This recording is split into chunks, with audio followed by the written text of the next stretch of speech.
Hello everyone. So I decided to record this lecture on bioinorganic chemistry to get a chance to go through it this semester. But this is a topic that I'm very personally interested in, and I could easily teach a full course on this. So this is just a very brief overview of this topic. So I'm going to skip over all of this class stuff because it's not relevant to us anymore. But just to start off, what is bioinorganic chemistry? So as the name implies, this study involves the investigation of metals or inorganic elements in the context of biology. So bioinorganic chemistry is the study of naturally occurring metals, as well as metals that we introduce into the biological system in the form of probe molecules and drug molecules. So we'll see a couple examples of actually all of these cases in today's lecture. So you probably know that metals are essential in living systems and that they carry out many different functions. So some of these metals you're quite familiar with: sodium, potassium, calcium, iron, copper, zinc. But there are others that you might not be as familiar with. So things like chromium, molybdenum, vanadium, tungsten, they all play very specific roles in many different biological reactions. So that's why they're important. That's why we study them. If you've taken inorganic chemistry, and I think most of you guys have, you know that metals can differ in many different physical and chemical properties. For example, they have different coordination geometries.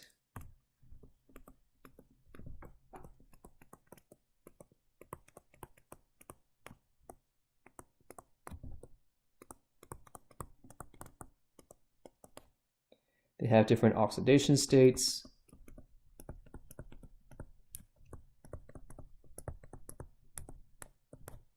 Boost acidity.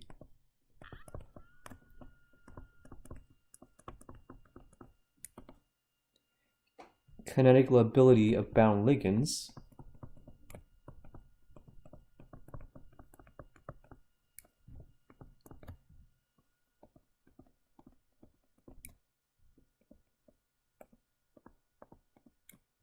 Which basically just means how easily the ligand comes off and on to the metal. So the exchange rate and other characteristics.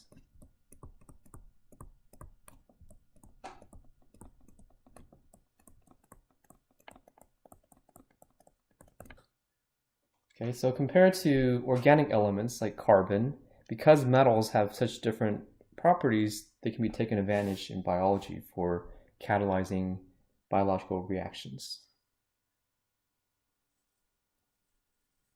So here's a nice table showing what are some of the main elements that we study in bioinorganic chemistry. So the metals that are highlighted in sort of this red color are metals that are naturally occurring and that are very abundant. So these are the alkaline metals. So you can see them here. And the ones that are highlighted in green are used as either probes or drugs. So a really popular one is platinum that I'll talk about sometime at the end of this lecture.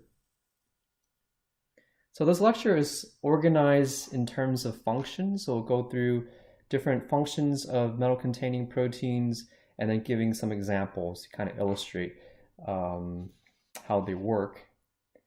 So one very important function of metalloproteins is involved in O2 transport. And there are three main classes that have very different active site structures. This one you probably know about, hemoglobin and myoglobin. So these enzymes, or proteins actually, they're not enzymes, they use a heme cofactor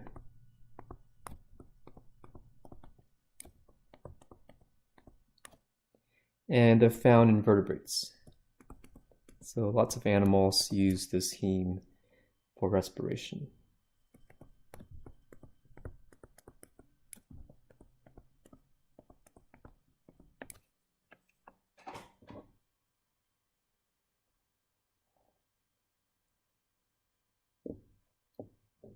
And here is the active site structure of these proteins. So they contain these iron-containing sort of porphyrin type units. and there's an axial coordination of a histidine side chain. So in the unbound form, notice that the iron is the +2 oxidation state. And so in this form, the iron is a little bit too big to fit within the planar structure of the porphyrin. So we see how it's kind of puckered and is sticking sort of below the plane of the porphyrin. However, when it binds O2, the O2 actually gets reduced to superoxide. So that's O2 minus. And actually, yeah, that's correct. And notice that now the oxidation state has changed. So iron 2 has given an electron to oxygen, so it's now iron 3. That makes the metal smaller, and so it can move toward the plane of the porphyrin. So you see in this cartoon here is a very flat molecule. And there's an important consequence of that, because notice that the axial position has a histidine coordinated, right? So when the histidine moves towards the iron center, it's going to pull on the bonds that are connected to it, which leads to a conformational change in the protein. And this is what allows it to achieve cooperative binding.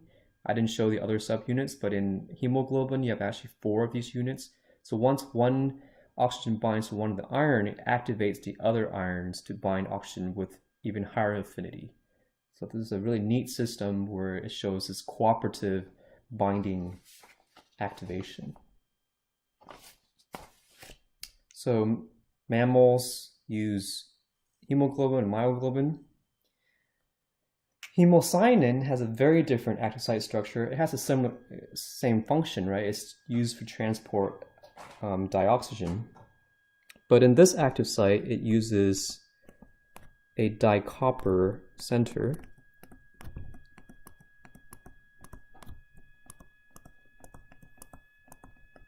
And it is found in mollusks and arthropods. So things with exoskeletons.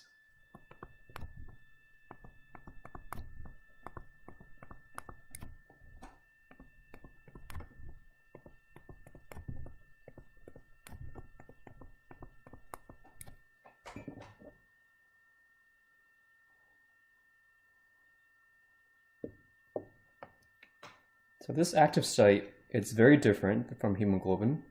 The two copper in the reduced forms in the copper 1 state, and you have lots of imidazole side chains that's supporting the metal center. When O2 binds, it actually reduces the oxygen to the peroxo, which is 2 electron reduced. So now it's O2 minus, and the electrons are coming from copper. So now copper is oxidized to copper 2. And notice this equilibrium arrow, because it can bind O2, but more equally important is that it can release O2. That's how it serves as an O2 transporter.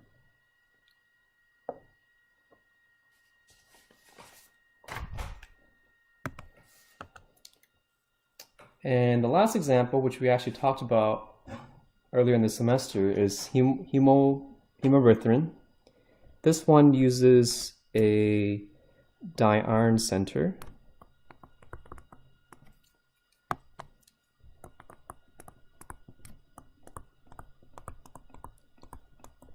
And it's found in invertebrates, such as worms, marine worms.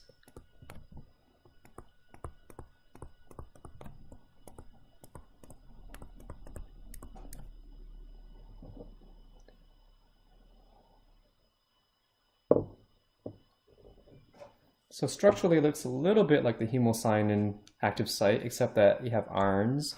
And in addition, we have bridging carboxylate groups. So these ligands are really holding the metals in place. You want a really rigid structure. You have a bridging hydroxy group. And there's also a change in oxidation state upon binding, right? So iron 2 has reduced the O2. Actually, this also provides another electron to the hydroperoxo. In this case, hydroperoxo. So that's HO2 minus. The hydrogen bonding interactions helps to stabilize the structure, so that it can be a reversible transporter. So what's important about all three of these O2 transporters is that they have to achieve this delicate balance where they can bind O2 to iron or copper without undergoing irreversible electron transfer leading to OO bond cleavage. So if this bond gets broken, then it's going to react with something else and you lose the O2 molecule, right? So the trick that nature has figured out is how to stabilize the O2 molecule and allow it to be released so that this could be a reversible process. There are other proteins that don't just bind, they will bind to O2, but they'll activate it and they'll use that O2 molecule to carry out other reactions, which we'll talk about soon. So those are examples of O2 transporters. There are metalloproteins that are only involved in electron transfer, so they only move electrons around. These current carriers usually pass their electrons to or from enzymes that require redox chemistry in order to perform a specific function. There are three major classes of these electron transfer enzymes. This one we've seen before, the iron sulfur clusters. They are found in, for example, succinate dehydrogenase,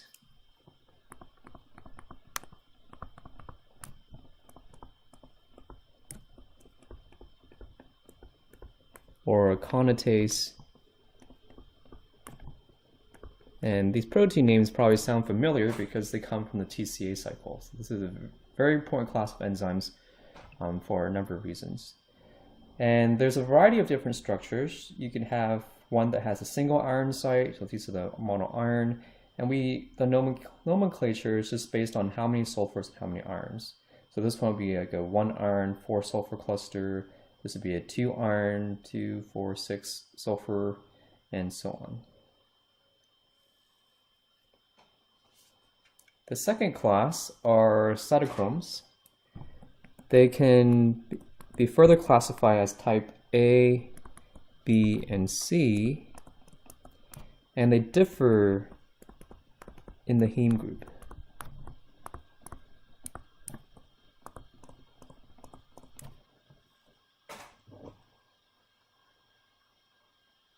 So they look kind of like the structure of the heme in hemoglobin and myoglobin, except that some of these ligands around the porphyrin ring are a little bit different. But you can see in this X-ray structure of a protein, you've got your heme and you have different axial ligands, and the different types are just based on exactly the identities of these peripheral groups around the heme unit.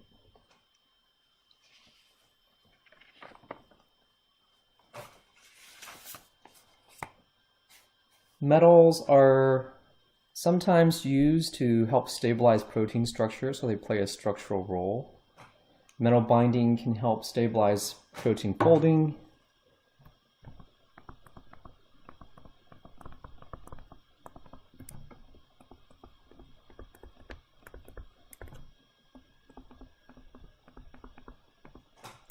And conformations, or maintain conformations.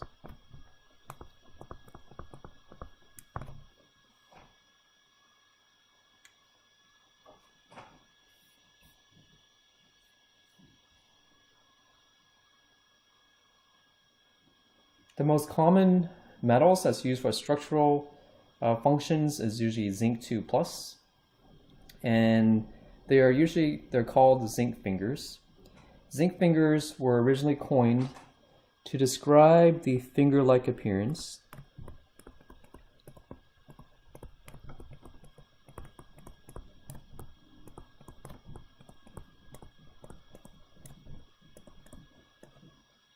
of transcription factor 3A.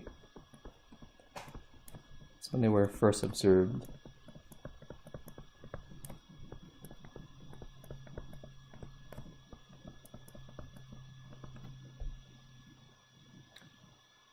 Which appears to be directly involved in intercalation with DNA. So let's say which intercalate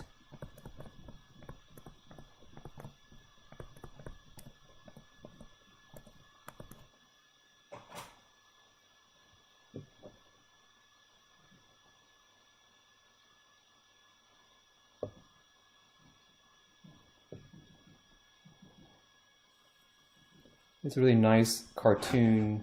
Actually, I don't know if this is a rendering or an X-ray structure. But this is supposed to show the DNA double helix. So you see that nice helical coil. And then the blue is the zinc finger. And the green spheres are the zinc ions. So these zinc ions are allowing this protein to assemble in a way that looks like little fingers. And the fingers are wrapping themselves around the DNA coil. So that's what we call the intercalation interaction.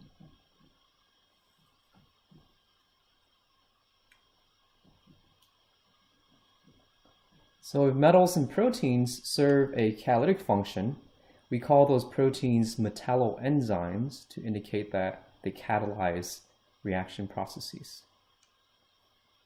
So metalloenzymes are a subclass of metalloproteins that perform specific catalytic functions. This is a table to kind of summarize a few classes of enzymes. So we can classify them based on what they do. Some do hydrolysis chemistry, some are involved in nucleotide transformation, isomerization, photosynthesis, nitrogen fixation. These are some examples, specific examples, and some of the reactions that they catalyze. So we're going to go through a few different examples, give you an idea of the flavor of enzymes that are possible. So in the hydrolytic enzyme category, these enzymes catalyze the addition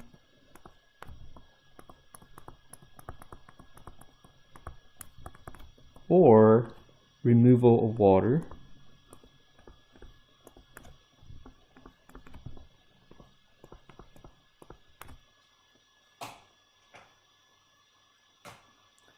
So some notable examples include carbonic anhydrase, which promotes dehydration of CO2.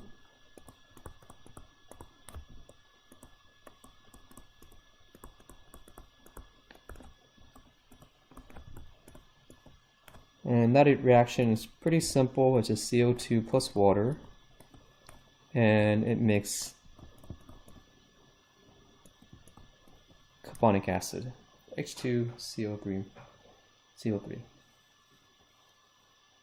There are enzymes called peptidases and esterases, and as the name seems to suggest, it cleaves ester bonds and amide bonds.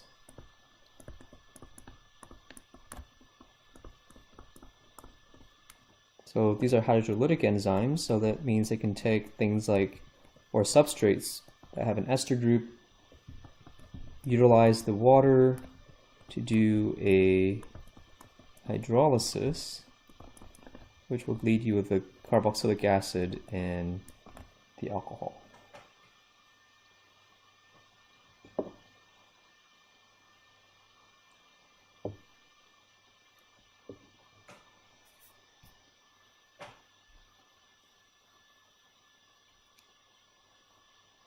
The phosphatases do similar chemistry. They hydrolyze phosphate esters. So phosphate esters have an OR group in addition to oxygen atoms attached. So hydrolysis of this molecule will leave alcohol plus phosphate.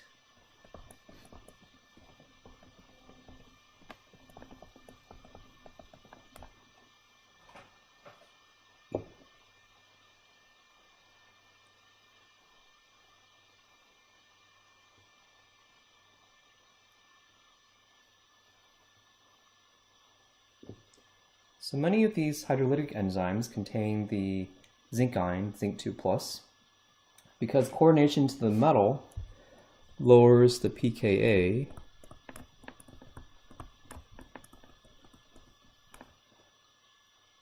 of the metal containing ligand.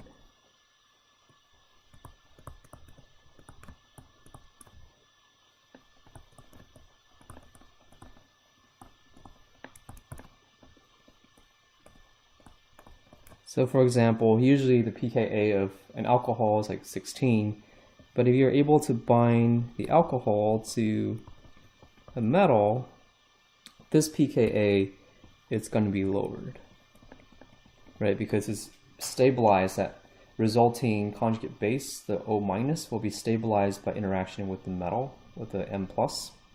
The exact pKa is, of course, is going to depend on what metal, what oxidation state, but in general, the pKa value will go down, which makes it easier to deprotonate. And zinc is such a special ion because it avoids undesired electron transfer chemistry, because zinc 2 plus, you know your electron count, is a D10 metal ion. So it does not have any accessible redox states.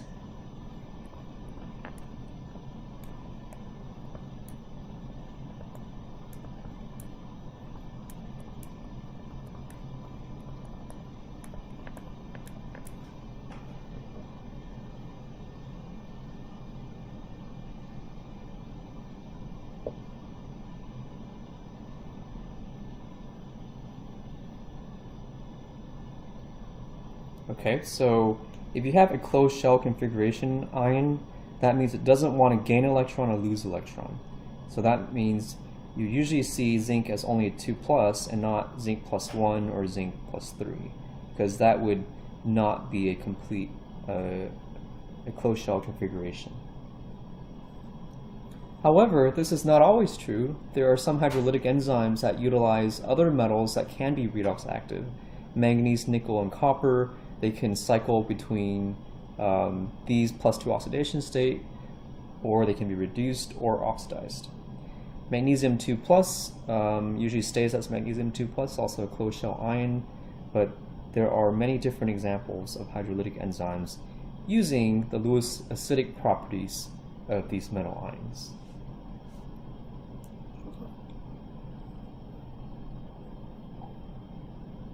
Okay, so the first type of reactions are pretty simple, just adding water or removing water.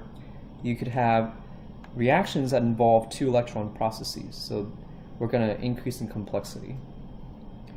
They catalyze 2 electron reactions that often involve atom or group transfer between substrates, and here are some examples. Cytochrome P450 is a class of enzymes that we classify based on their absorption at 450 nanometers. That's due to the heme group that they have. But these enzymes often do alkane oxidation, so they can convert some kind of alkyl chain to the corresponding alcohol, and they use that iron heme cofactor with O2 as the source of oxidant. So one of the monooxygenases will take one oxygen from O2 and transfer it to the substrate, and then the other oxygen will just be water.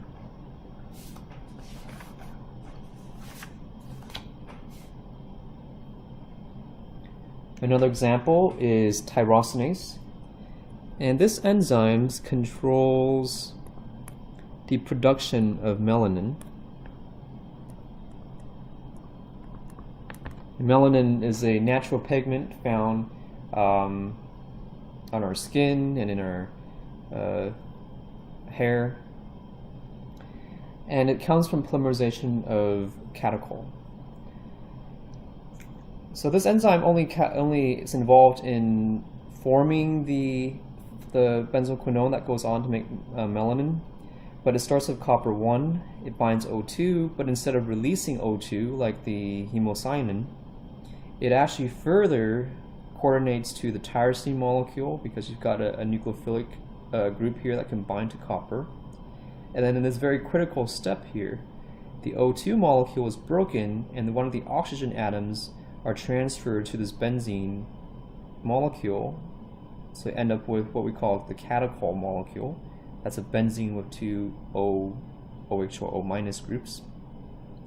And then the last step involves oxidation of this catechol to provide the copper 1 reduced form of the enzyme, and it generates this benzoquinone, which eventually is going to become melanin pigment.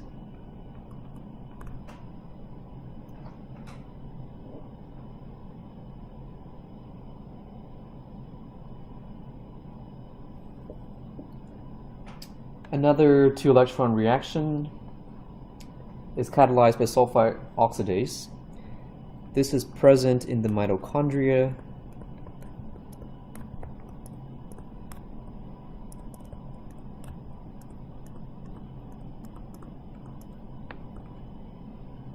And it transfers electron to the electron transport chain.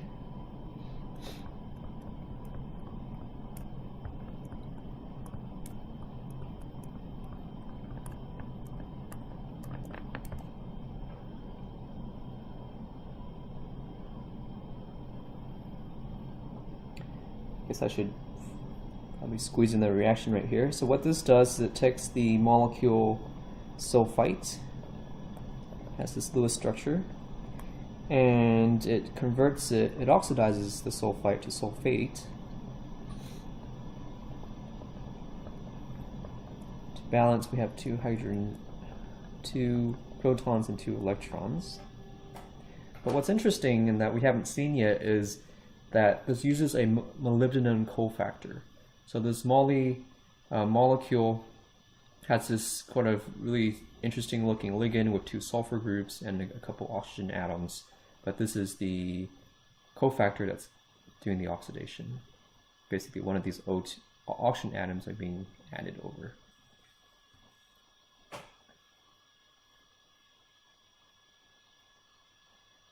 There are enzymes that remove oxygen from the substrates, and a really important one for living systems, and this is present in all living systems, is ribonucleotide reductase.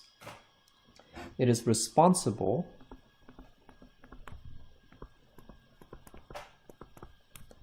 for the first step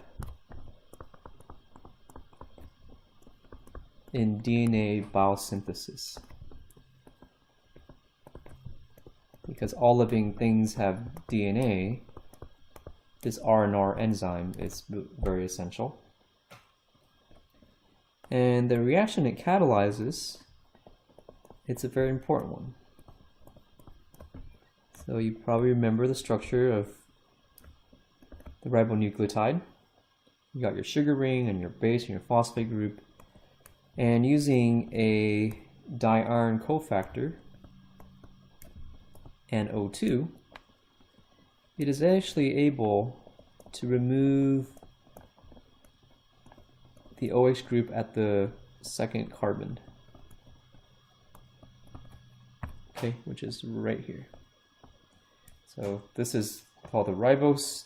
This is now the deoxyribose, which is the building block of all DNA polymers.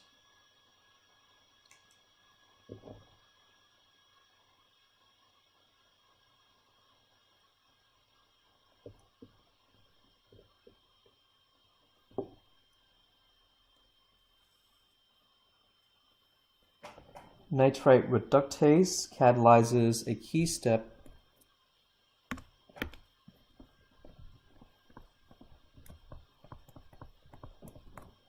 in nitrate assimilation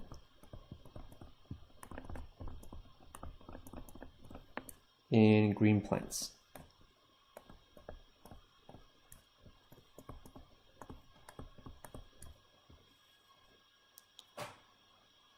So nitrate's Lewis structure is like this. It's got 3 oxygen atoms.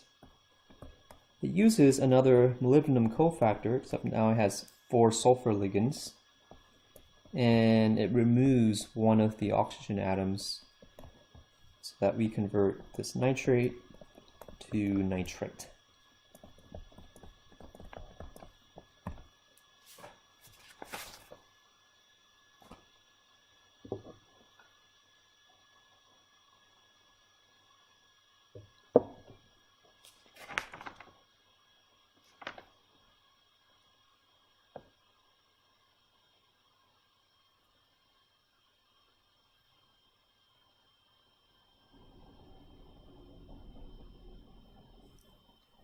So some of the most complicated enzymes, metalloenzymes, are the ones that do multi-electron redox chemistry.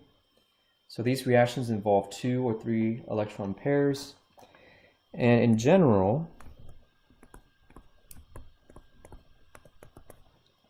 these transformations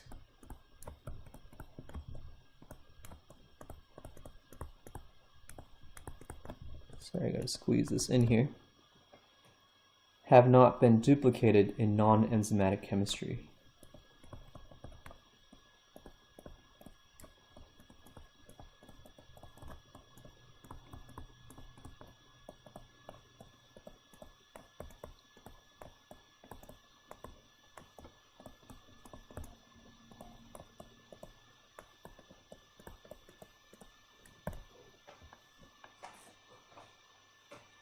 Okay, so synthetic chemists have gotten pretty good. We're able to, in some cases, mimic the biological reactions using a synthetic system. But because of how complex these multi-electron enzymes are and the complexity of the reactions, we've not been able to, in many of these cases, reproduce the same reaction under similar conditions. So here are the 2-electron processes that we've talked about: O2 reduction, catapulsidation, 3-electron processes, electron pair reactions, so a total of 6 electrons, includes nitrogen reduction, sulfate, or formation of H2S, and N2O reduction to ammonia.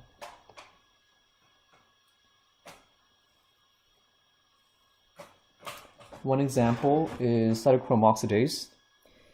It is involved in the last step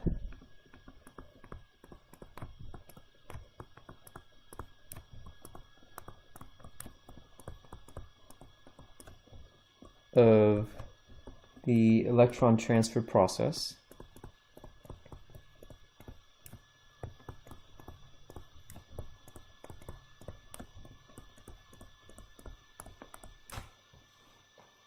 And the reaction, the overall reaction, is O2 plus 4 protons and 4 electrons. And what's really unique about this enzyme is that it contains a mixed metal system. It's got copper and iron, and it reduces the O2 to 2 molecules of water. So here is the X-ray structure of the active site. You can see that the 2 metal centers work cooperatively. So you've got your iron and your heme type group, or porphyrin group, and then the copper has different ligands. These are imidazole side chains, and the O2 molecule binds perfectly. That allows it to bridge between these 2 metals, and then through a complicated process, the protons and electrons are added to the O2, basically to split it into water.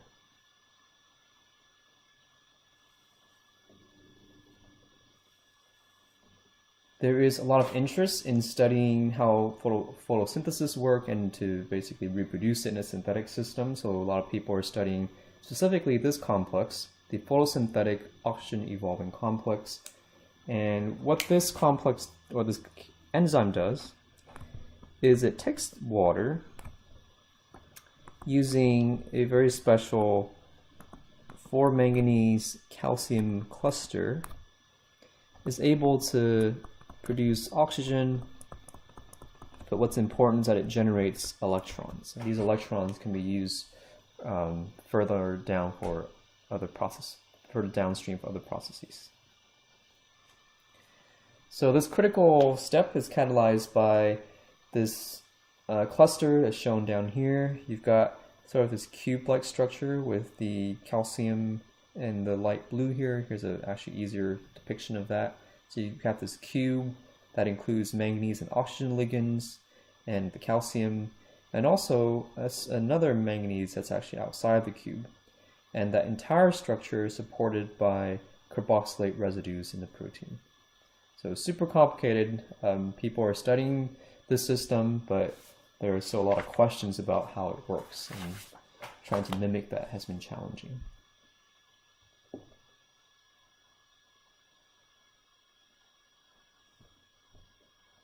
Another very intriguing enzyme is the nitrogenase enzyme. It is found in certain bacteria,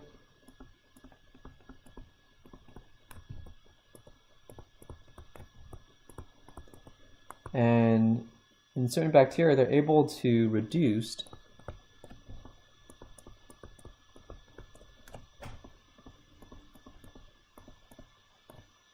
dinitrogen in air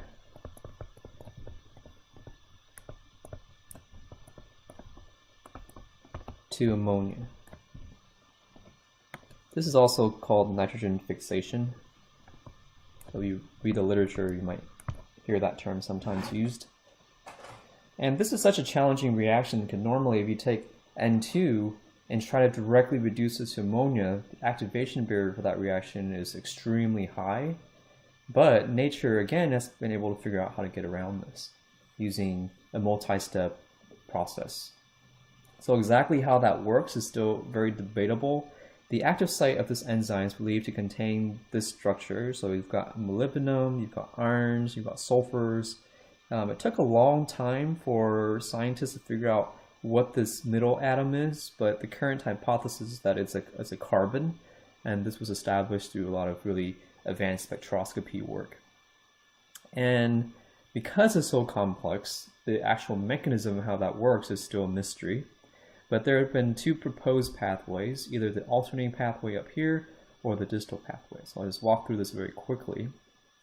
The alternating pathway just involves kind of alternating steps where you transfer electrons and protons to one nitrogen and then the other. So if you follow this, the N2 molecule binds the iron, right? So you've got this. And then you can protonate this nitrogen and transfer an electron to get to this structure. Then you protonate the second nitrogen, you protonate the first one again, and then you protonate the second one. And finally, you can cleave this nitrogen-nitrogen bond to make ammonia here, which leaves you with one nitrogen left. And then the last step is to protonate again and then release your ammonia. So this is called the alternating pathway because you are kind of flipping between nitrogen number 1 and nitrogen number 2. Okay.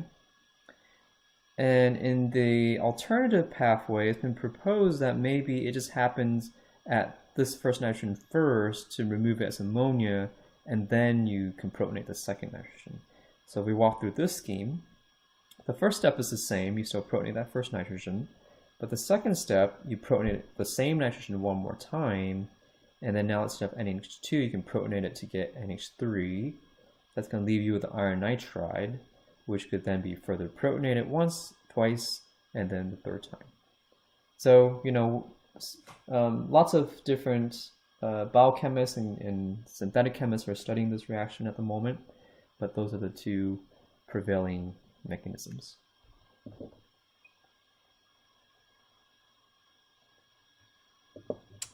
Okay, some enzymes catalyze rearrangement reactions, so they're just changing the placement of the chemical bonds. They do not involve any net change in the oxidation state of the substrate. So enzymes that catalyze 1,2 carbon shift requires a cofactor called cobalamin, or also known as vitamin B12, as a cofactor. This is such a really remarkable cofactor because it's the best studied organometallic unit in biology.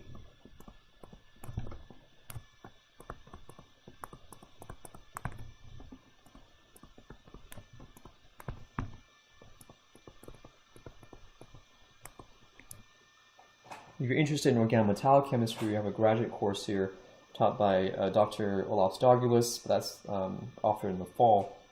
But organometallic species are compounds that contain a metal-carbon bond. And if you look at this very complicated looking structure, the metal-carbon bond is right here. So instead of the iron that you're used to seeing, there's a cobalt in vitamin B12. And that cobalt is connected to a alkyl group. Reactions usually take place by free radical pathways initiated or catalyzed by homolytic cleavage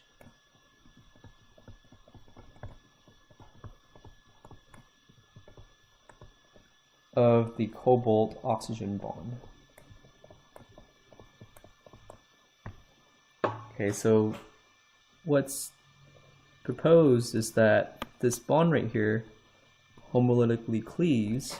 So then one electron goes to cobalt, one electron goes to the alkyl group, so you have an R dot, and the R dot is what goes on and does the chemistry. It is an important, another important rearrangement reaction is catalyzed by conatase in the TCA cycle.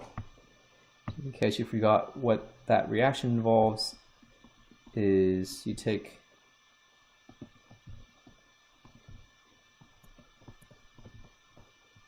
citrate,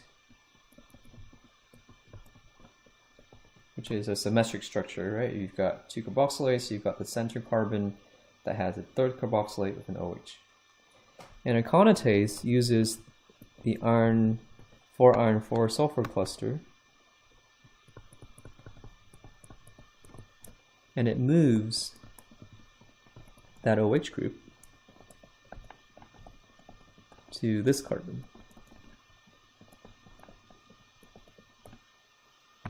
Right, so it moved it from the center carbon to the second carbon, the alpha carbon. And this is a rearrangement reaction because we're just moving bonds. Right, the hydrogen here has now moved to over here, and then the oxygen has taken this place.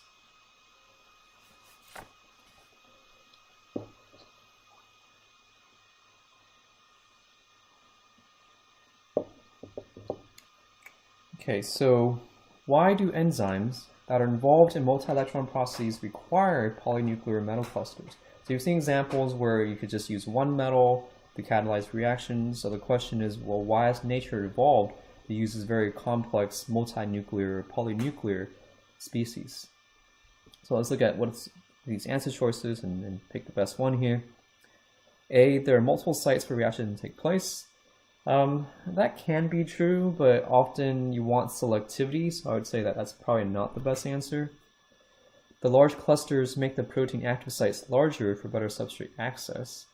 That has to do more, I think, with the active site environment. So if the active site pocket is very open, you can fit large substrate into it. It's very narrow, then you can't fit large substrates. So I don't think that necessarily having multi-metals is important. A single metal center would not be able to accommodate exchange of electrons of many electrons.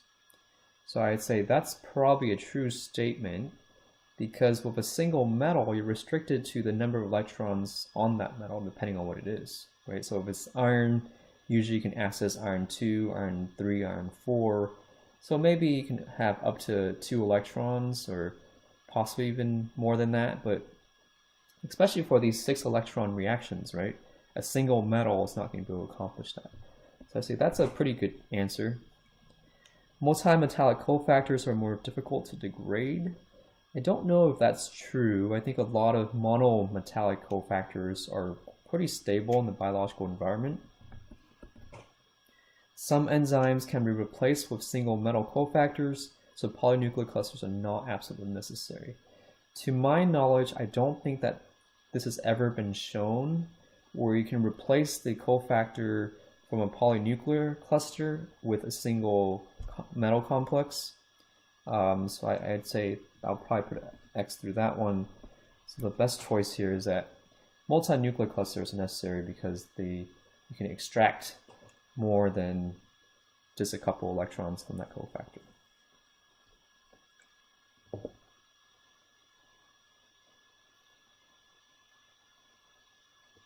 Some metalloproteins are, or I guess not necessarily proteins, but metals, can be used for communications in biology.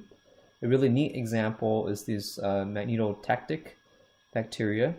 It uses magnetite, which is Fe3O4, as an internal compass by which to navigate. So this is pretty interesting to me. These organisms swim north, but also downward along the Earth's magnetic field lines to avoid high O2 concentration of the surface water.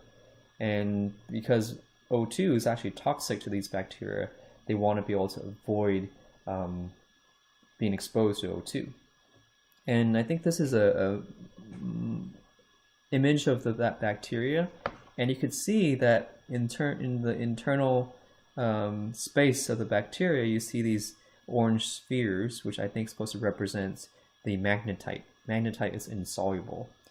But because iron is paramagnetic, that means that it can actually sense the magnetic field of the Earth, and that actually helps it to navigate in the ocean.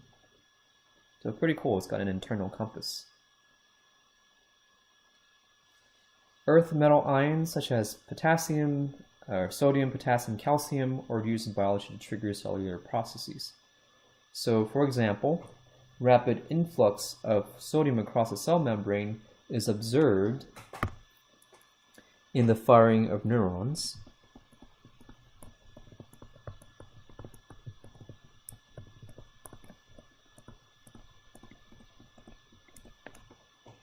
Calcium is an important secondary messenger.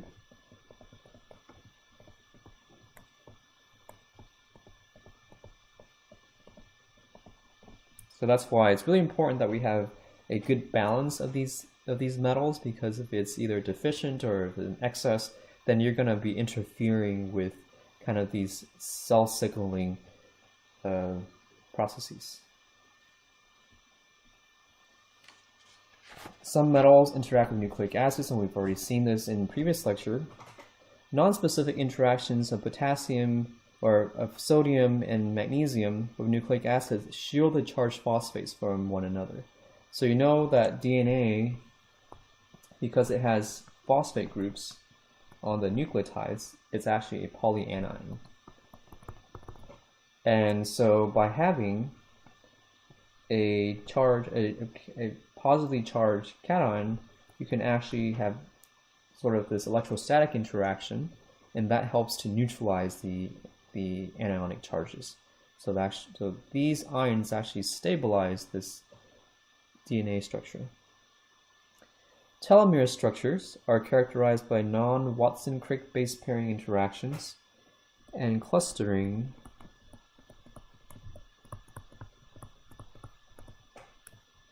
of 8 guanine bases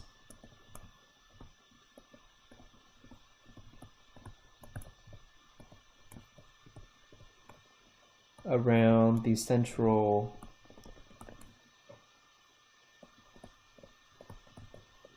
metal ion.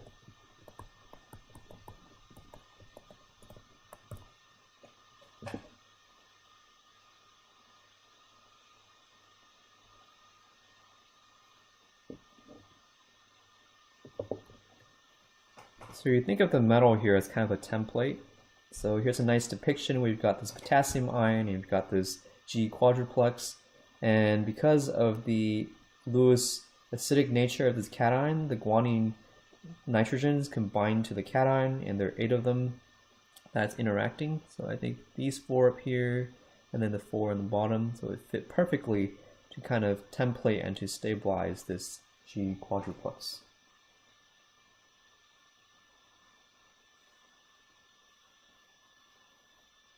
Okay, so because metals are so essential to biological system, it has to figure out ways to both store the metals as well as to transport the metals. So this is a very active area of research as well.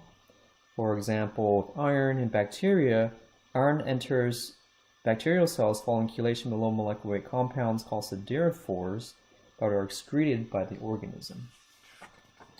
And in the next page, we'll be able to see some structures of siderophores.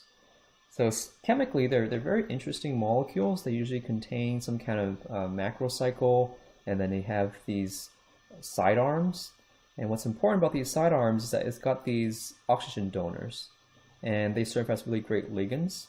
So what can happen is that when the siderophore is secreted in the environment, it's looking for iron specifically, and these oxygens can then bind to the iron atom, so it makes an octahedral complex, and then it solubilizes the iron so it can be absorbed by the bacteria. So they have very diverse structures. You see here's one siderophore, this one has a larger macrocycle ring. In this case, the binding unit is the carbonyl and the hydroxy group, and this hydroxyamide. And here's a different one that uses a catechol. So they are chemically very interesting species. So bacteria must acquire iron from the immediate environment.